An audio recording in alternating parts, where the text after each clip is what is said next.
अक्सर जब भी भूत प्रेतों, आत्माओं या किसी नेगेटिव एनर्जी के बारे में बात होती है तो हमारे दिमाग में सबसे पहले एक अजीब से दिखने वाले डरावने शख्स या साये की तस्वीर आ जाती है। और अगर बात की जाए इन रूहानी ताकतों के निवास स्थान के बारे में तो ज़्यादातर किसी कब्रिस्तान, बंद पड़ी हुई हवेली, पुराने ज़माने के किले या फिर किसी बंद पड़ी हुई अंधेरी जगह की ही याद आ जाती है।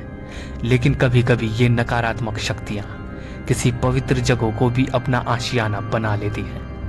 और जिस पवित्र जगह की हम बात कर रहे हैं वह था एक चर्च।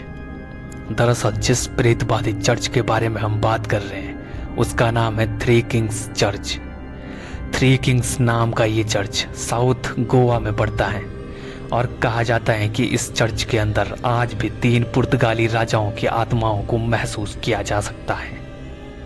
अगर इन 3 राजाओं के इतिहास में झांके तो जब गोवा पर पुर्तगालियों का शासन हुआ करता था तो यही 3 पुर्तगाली राजा इस क्षेत्र पर राज करते थे। लेकिन तीनों एक दूसरे से जलन की भावना रखते थे और हमेशा आपस में ही एक दूसरे से लड़ते झगड़ते रहा करते थे।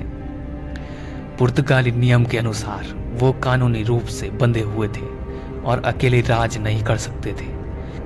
इस समस्या से परेशान होकर एक दिन इन तीनों राजाओं में से एक राजा, जिसका नाम हेलकर था, उसने बाकी 2 राजाओं को चर्च में बुलाया और धोखे से जहर देकर दोनों को मार दिया।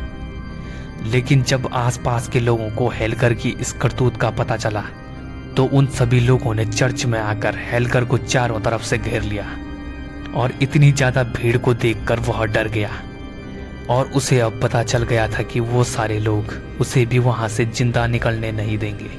तो उसने भी जहर खाकर उसी चर्च में आत्महत्या कर ली। कहा जाता है कि तभी से उन तीनों राजाओं की आत्मा इसी चर्च में कैद है।